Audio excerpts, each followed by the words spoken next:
Hey everybody, this is Peter with Tabletop Gaming Guild, and I'm coming to you today with another review for Runes of Symbaroum 5e. Today we're wrapping up our series on their three core rule books that they sent us. We started off with the Player's Guide, and then we took a look at the Game Master's Guide, and now we are taking a look at the Bestiary. So this is the book that's going to have all of the creatures that you as the GM are going to be throwing at your players, or you as a player. These are the creatures that you may be fighting against or searching for. And so we're going to take a look through the book and see all of the great creatures that they have created for you to interact with. So let's go ahead and take the book down to the table, and we'll do a quick flip through the book, and then we'll come up from the table and I'll give you my final thoughts. All right, so we're down to the table with the Runes of Symbaroum 5e Bestiary. We're going to flip the book over to the back, and I will read about what is inside. With the Runes of Symbaroum game line, the acclaimed setting of Symbaroum comes to the world's most popular role-playing game rules. This bestiary, with its awe-inspiring and award-winning artwork, presents monsters, creatures, and adversaries that can be encountered in the world of Symbaroum, with stats and rules adapted to the 5th edition OGL rule set. Explorers beware. More than 100 creatures, monsters, and abominations are crammed together between these covers, some of them well known, others only mentioned in legends and fairy tales, some unstoppably hungry, others open to negotiations, some presented in detail, others with only short descriptions. Call them bestials, night swarmers, ill goblins, nefarian, or skullbiters. The creatures of Symbaroum are all capable of turning your forest expedition into a terrifying nightmare. The Runes of Symbaroum Bestiary contains more than 30 fully described and beautifully illustrated creatures with the potential to be at the center of unique adventures and challenges in Symbaroum. Close to 60 additional creatures sorted into categories such as abominations, predators, spiders, and undead, and presented with short descriptions and stat blocks. A similar section introducing 60-plus generic non-player characters grouped in classes such as Champions of Prios, People of Davokar, Townsfolk, Elves, and Trolls. Approximately 200 features, traits, reactions, lair reactions, and more to be used when you design unique monstrosities to challenge your players. And guidelines and rules for terrain features covering cities and towns, farmlands, forests, swamps, and more. Again, this is for Runes of Symbaroum, Free League Publishing. So let's go ahead and open up the book, see how it is divided with our index, our table of contents. Here we go.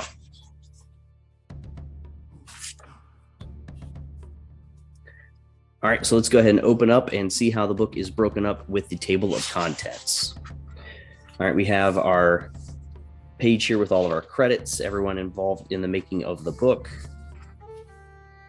And this book is broken up into 4 distinct sections. We have the Hordes of the Eternal Night, we have Beasts and Monsters, Adversaries, and Adaptation and Expansion. So the Hordes of the Eternal Night section is specifically going to be giving us some very detailed creatures that at least the makers of this book say these creatures can be really well used to kind of be the crux of your adventure or your expedition into the Forest of Davokar. Some of these creatures have some really high CR ratings.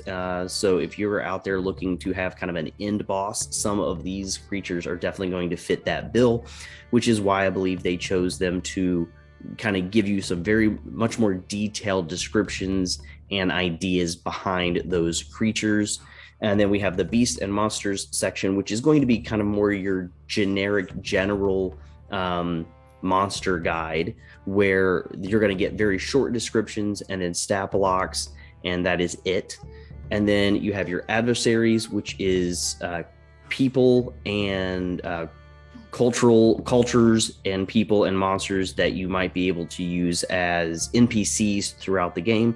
Some of them might be allies eventually. Some of them could turn and become your adversary, which is why they have it called that. But you could have easily have called this section Allies and Adversaries, because not all of these people are actually adversaries, but they're giving you stat blocks for each of them so that you can run them in combat if you would need to.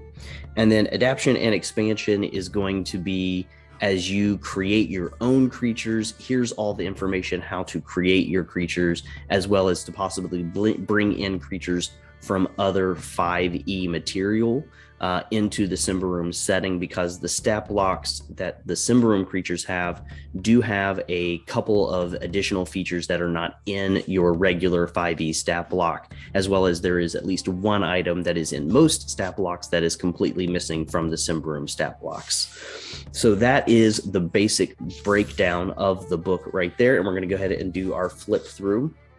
The introduction here is really good. It gives you a little bit more detail about each of those sections, but it's pretty much what I just explained to you. In section 1, Hordes of the Eternal Night. This font here that they have chosen for the title of their sections, as well as for the names of the creatures, can be difficult to read. Luckily, usually not far into the text for each of the creatures, you have normal font of their names, so you can read it there. But some of these have been a little difficult to read for myself, and I'm sure for some other people out there, it might be a little difficult to read. So, but Hordes of the Eternal Night. And with all of these creatures, there are 27 different detailed creatures here. Within those, you do have some of them having multiple stat blocks depending on different variations on that creature. They also give each creature their own piece of art. The art here, I know that the back of the book says it's beautiful and it is award-winning art, and some of it is really, really good, and some of it is kind of like this, where it is so dark that I think it's going to be a little hard for your players, if you're to hold these up for your players to say this is what you're fighting right now, for them to automatically or very quickly decipher what that creature looks like. Here we can obviously see a bunch of these insectoid looking legs, but up here it gets a little dark, and it's hard to tell exactly what this creature looks like. And that is the same with a lot of the art in this specific book. Most of the time I've really enjoyed this art style. To me, for the Bestiary, it's a little bit more difficult to make out. Beyond that, though, again, for each of these creatures, you're going to get information on how to run them in combat. They give you ideas for tactics for those creatures. They give you lair actions for the creatures. They give you a good amount of information here for their history, the lore of the creatures. And then I love this. For each one of these 27 distinct creatures that they're going to give you in this opening portion of the book, they give you an adventure setup. And so this is just an early idea or outline of how you might use this creature as, if not like the main bad guy or creature in your game, at least one way to set an adventure around them. Some of them, though, are definitely high enough CR that you're not going to want to use them too early in the game, and you'll have to do some setup and leading your players towards them, so that hopefully your players aren't going to die outright. You want to at least give them hopefully a fighting chance. But the CR ratings for this creature here, they're already, this one over here is a CR 5 and this one is a 9. So these are some fairly difficult creatures, even for your lower level players. But like I said, there's a lot of them in here. We're going to flip through just kind of real quick so that you can see some of them. This one here looks awesome. This is one piece of art that I absolutely love in this book. This one works for me. It's not too dark. It's detailed enough that you can see what's happening. You got these people down here at the bottom. You have this giant colossi character with a person riding on top. Is a really, really cool piece of art. I like that one quite a bit. But then you have this one here, same creature, much harder to see the details and understand what you're seeing here. I much prefer this work of art where it's easier. I would use this when playing with my players before I would use this one here. So, but each, again, like I said, each of these creatures is going to have their information, their lore. If there's any special effects that come with those creatures, you're going to have that listed here as well. And the thing that's going to be missing from the stat block that I mentioned earlier in Symbaroum is they do not use alignment. In Symbaroum, we have the idea of shadow and corruption, and that can be utilized kind of to the same effect, but I think to a better effect actually than the alignment in 5th edition. Alignment is one thing that I've kind of just done away with in my games, and so it doesn't bother me at all that none of these stat blocks are going to have alignment, because they specifically state that the creatures in this game, most of them have their own individual ideas or things that they want to see happen, and alignment just really doesn't fit in to the game with that. But the other thing that they talk about with each of these creatures is that they have made sure, especially with these here at the very beginning, each of these creatures is meant to be very difficult in combat with your players. They give them their challenge rating, but they make sure to fill this stat block with the things that they need to be as tough as they can be in that challenge rating. So if you are pitting your players, if you're looking at the CR levels and you're trying to calculate then how much you can actually throw at your players, each of these creatures, if done the right way, should still be on the difficult to deadly end for your players of that right CR level. So I like that. They want this game to be a little bit more deadly. There are going to be times that they want your players to know that running away, fleeing to live is still one of the options in the game, which, playing a lot of 5th edition, that's not very normal for players. Players do not like to run. They want to fight. And so I think having that open, honest discussion with your players, that is something that they may need to end up doing. Something else that I wanted to bring up, just by picking and choosing a singular creature from the opening of the book, I thought it would be fun just to kind of real quickly go a little bit more over the dragon here, because they do have kind of a distinct feel or idea behind the dragon in their game. And that is the fact that the creature that can eventually become a full-fledged dragon, it's still a difficult creature, but the idea of becoming a dragon is very different than previous like 5th edition games or games that I've played in, where dragons are usually, they start off as baby dragons and then they're bigger dragons and then they're really big dragons. Well, that is somewhat similar here, but the lore of this world is that full-fledged dragons just haven't really been a thing in this world for a while. The creature called the Lindworm is the early stage of what will eventually become a full-fledged dragon. And in the history, it has been a century or more since these lindworms have actually gone through the process of pupating and turning into larger forms of creatures. They go through two evolutions, from the lindworm to the drake worm, which they have the stat block for here, or the drakworm. And then from the drakworm, they go to a dragon. And so it's only now recently in the world, as your players are playing, that either the corruption of the world has caused the lindworms to start to transform again, or they're not quite sure what it is that has all of a sudden made the evolution of these creatures pick up again. But for a long time now, it's kind of been in a stasis and has now picked up again.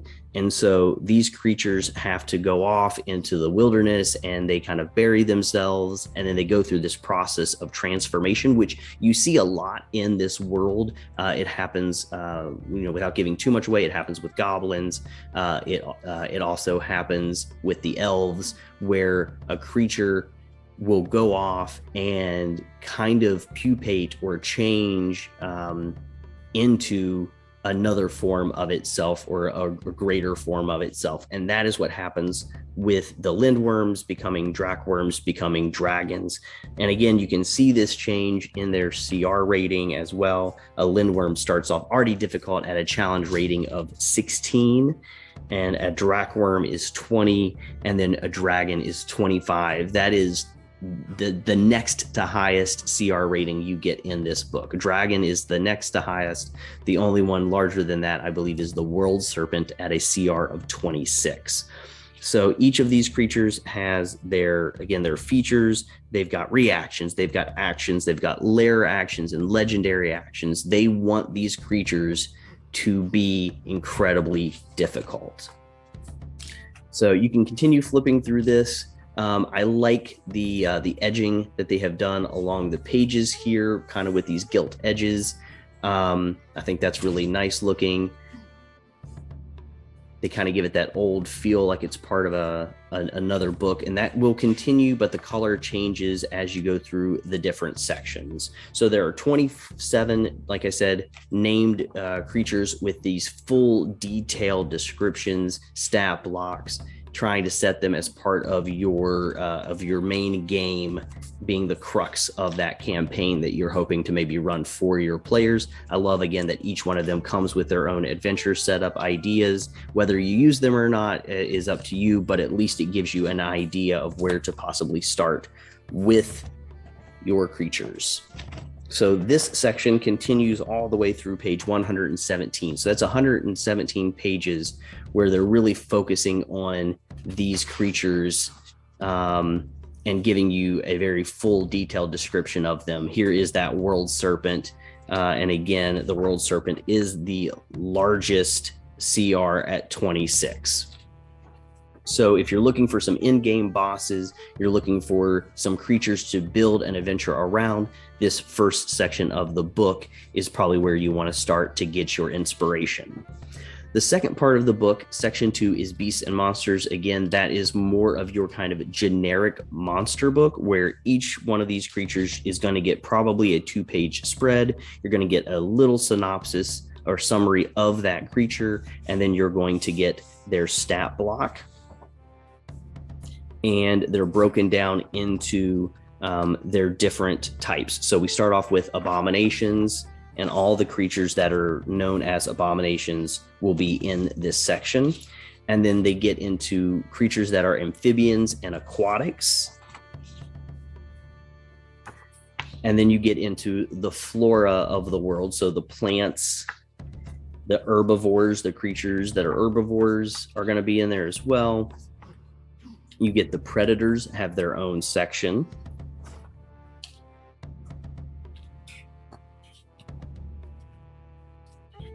So there's quite a few predators, as you can see.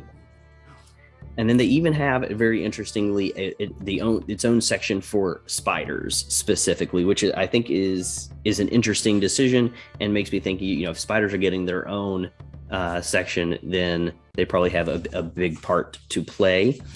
And if everybody is paying attention, there is a name here that I think you might recognize if you are a fan of fantasy. I think this is a lot of fun that this got put into the book. And obviously that word must not have any kind of copyright on it to be able to be put in here. So I think it's fun that they threw it in here. And it does say, Mother of Davakar's spider creatures vary in appearance.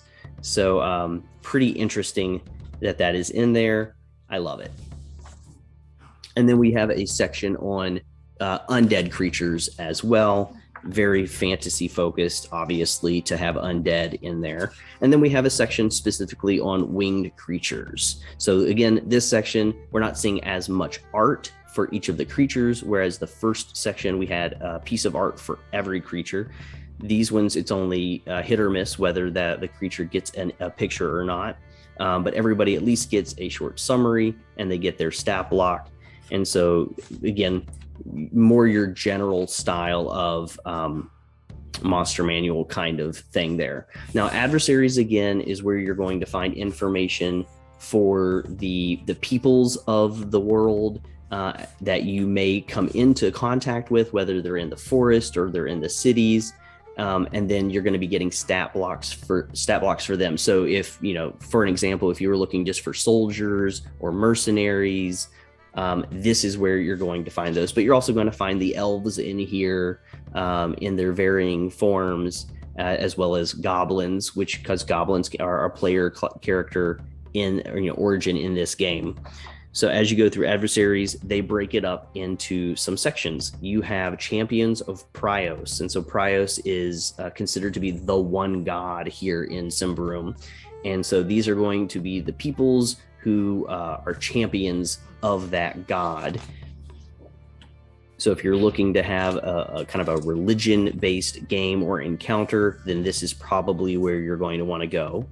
And then we have elves. And again, as I mentioned previously, elves in this world have a very unique kind of lore and origin story. And so they break the elves up into spring and autumn and summer and fall. And that isn't the time of year that they were born in, but it is the time of their life that they are in. If they are a spring elf, then that means they are a young elf. If they're summer, then that means they're getting close to middle age, and then fall, and then winter being, of course, the final version of the elf as they have gone through their different transformations. And again, you can see that in the challenge rating. An elf of spring is only a challenge rating of 3, whereas an elf of autumn is all of a sudden up to a challenge rating of 7. So you have the early summer, the late summer, and the autumn. So those are the different sections for them. You also have Lords of Ambriah. So these are more of the human people groups of Ambriah, the people who the queen rules over. And so in here we've got information on knights and ladies and squires, bailiffs, kind of more your generic fantasy idea of the humans who populate the world. There's Ordo Magica, so the people who utilize magic around the world in Ambriah. And then we have outsiders, so people who are part of cults and fortune hunters, pickpockets, your plunderers, robbers, your thugs. All of those people are in this section. And then you have peoples of Davokar. And so peoples of Davokar, that's the forest. So these are going to be the people who populate the forest of Davokar. And so we get a few different versions of goblins in here. We get monster hunters, rangers for the queen, who go out into the forest and live out there trying to keep people safe, possibly. You have village guards and warriors, because in Davokar we have some of the barbarian tribes that still live out in that world. We have the witches, who also are a people group. And then we have people of the queen. And these are going to be more of the peoples who live in the cities of Ambriah as you flip through them. And a lot of them are going to be mostly kind of warrior type people as you go through these. And then you have your generic townsfolk. So you've got some artisans, you've got your peddlers, you've got your local drunkard, and you've got guard dogs, all sorts of different things, noble brats. So all of the peoples and the NPCs that your players may come across, there's going to be a stat block in here for them and some ideas on possibly how to run them.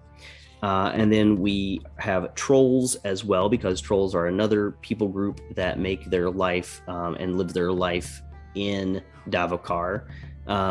They actually live in the underworld, as we find out from the player's guide when you read up on the trolls. So here's some more information on them. I actually really, really like this piece of art. Again, there's just enough lighted detail there to make it ominous, but at the same time, very visually stunning.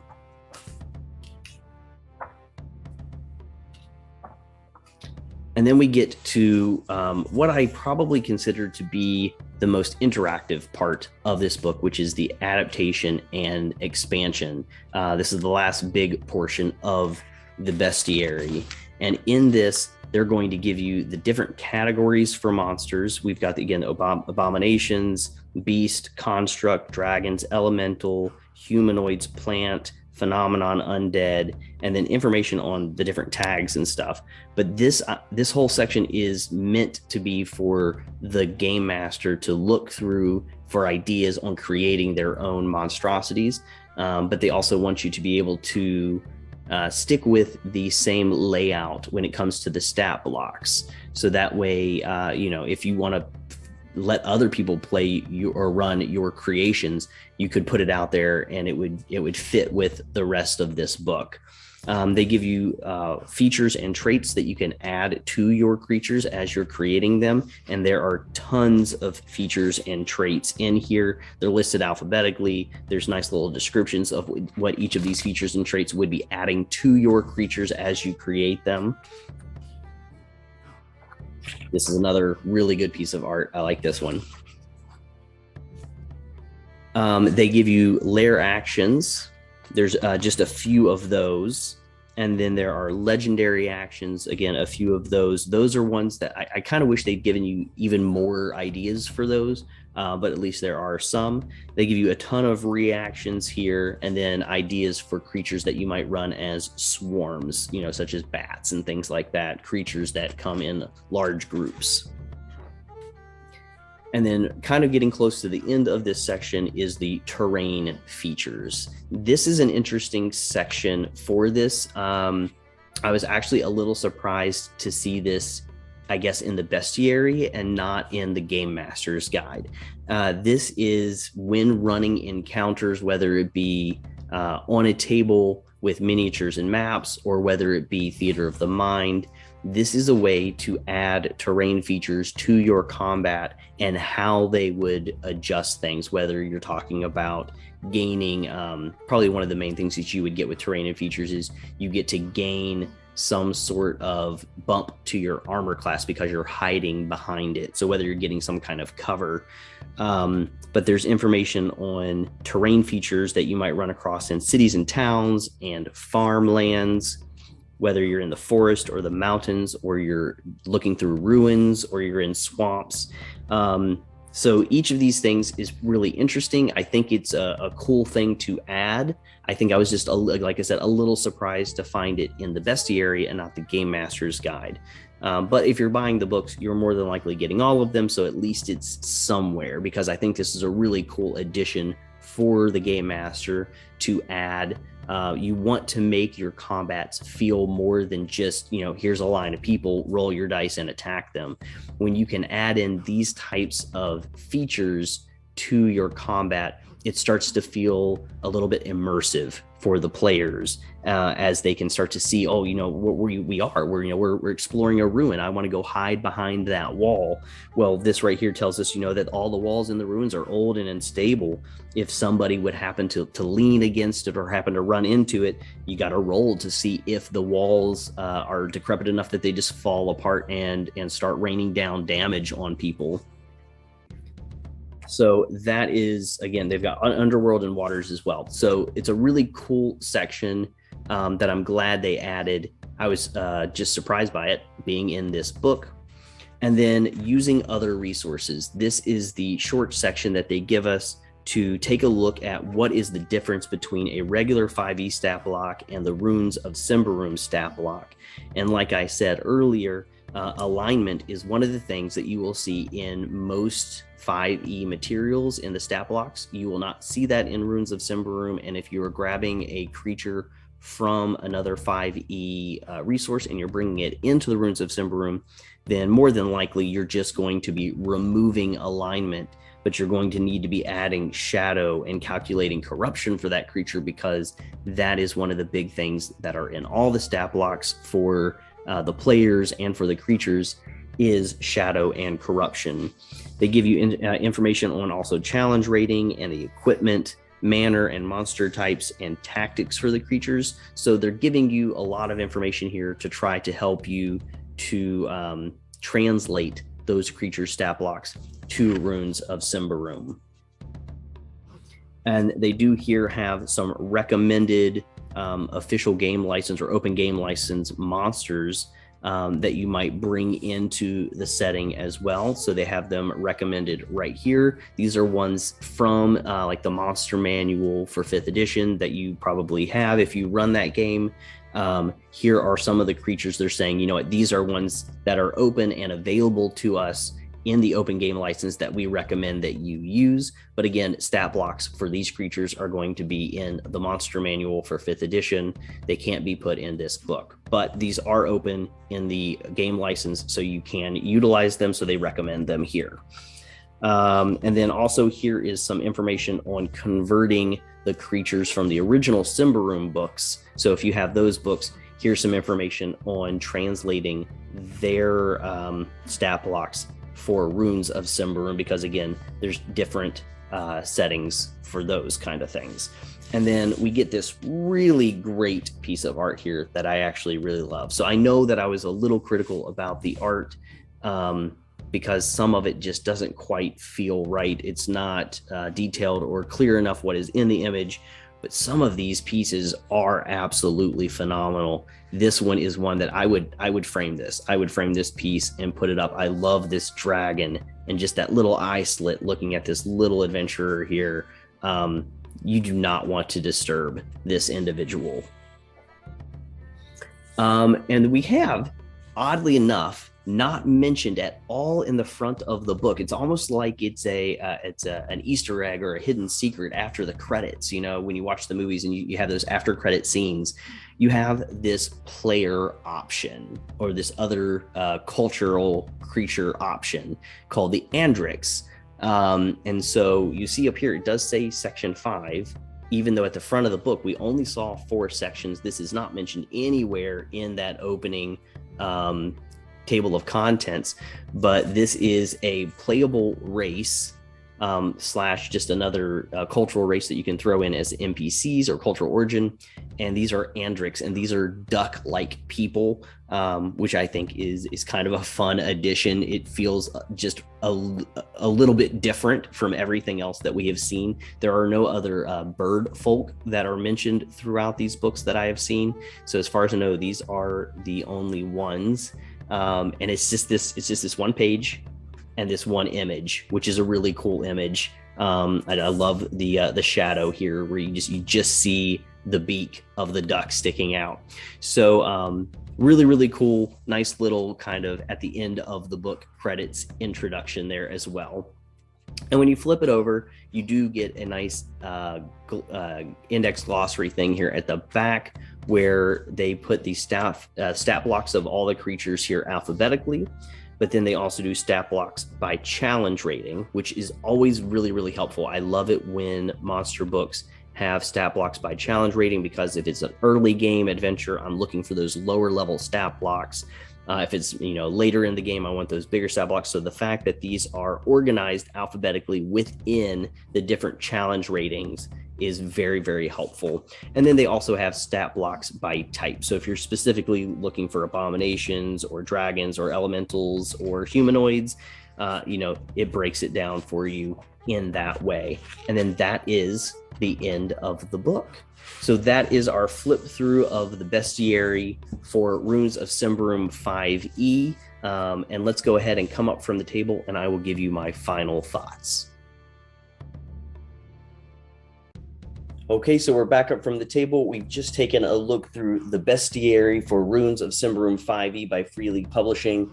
And I just have to tell you, everybody, if you couldn't tell from the flip through, I am just as in love with this book as I am the Game Master's Guide and the Player's Guide that they have come out with for this setting.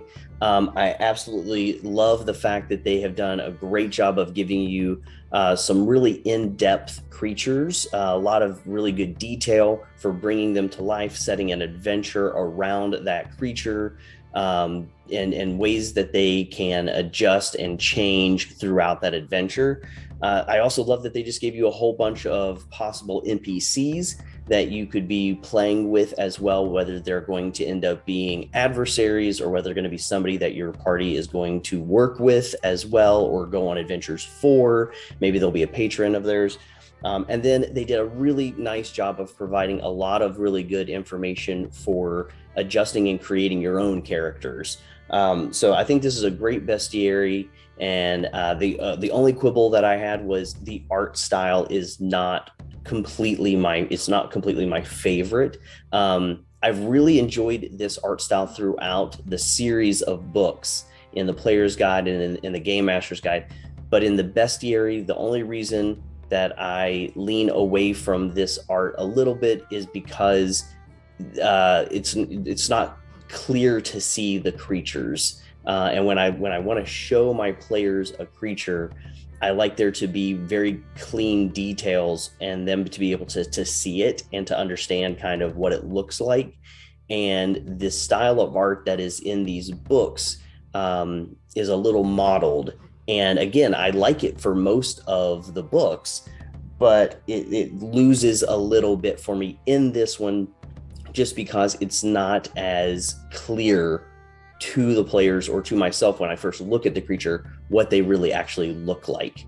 And maybe that's on purpose, and that's okay, I guess, but it's not wouldn't be my personal preference. I would have liked some art in this book that would have been more clean cut, I guess. Even if it still had a little bit of the mottled look to it, a little bit more clean cut would have probably been my preference. Now, the piece of art that's on this cover, I think, is phenomenal. And there are a couple pieces in this that I really do like. But overall, flipping through the creatures, there are definitely some that you would have seen that it's darker. It's very shadowy. So the shadow and the corruption idea theme comes through in that. But for the aspect of being able to say, hey, look, this is the creature you're now fighting, I feel like I'm going to get a lot of the players who all of a sudden look and they're kind of squinting and they're trying to decipher what it looks like, and it's not as obvious. So I think that's my one quibble with this book, is that the art doesn't quite translate super well when you're going to want to showcase the creature to your players. And again, even to me, the game master, I would have liked something maybe a little bit more clean and obvious. That's my only thought, like critique about the book. Everything else I think is great and I love it. And hopefully you enjoyed the video, and hopefully it was helpful to let you know whether or not you would like to be running Runes of Symbaroum for your players.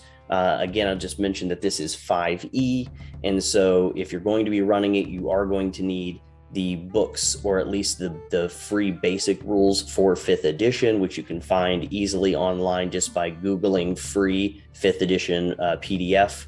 And you'll find that, and you can download it. It's over 100 pages that kind of give you the very basics of 5th edition. Other than that, I think you're going to be great with these 3 books, putting together some really good adventures for your players, something that's going to be a little bit more gritty, a little bit more almost realistic when it comes to the idea of the resting mechanics, which I think is going to be great. It's a really cool fantasy that they have brought to life, and a really cool setting in Symbaroum. I'm very excited to play it and to run it for my friends. So if you like the video, give it a like and subscribe. And if this is a game that you think you want to run, head on over to freeleaguepublishing.com and get the books, or head down to your friendly local game store and pick it up there, or see if they can order you a copy in so you can support the local store. They've got this game and a plethora of other ones, all of them fantastic. They've got the One Ring 2nd edition. They've got Aliens. They've got Vesson. There's so many great games that Free League is publishing right now. So definitely go over to freeleaguepublishing.com, check it out. And until we talk again, everybody, keep on playing games.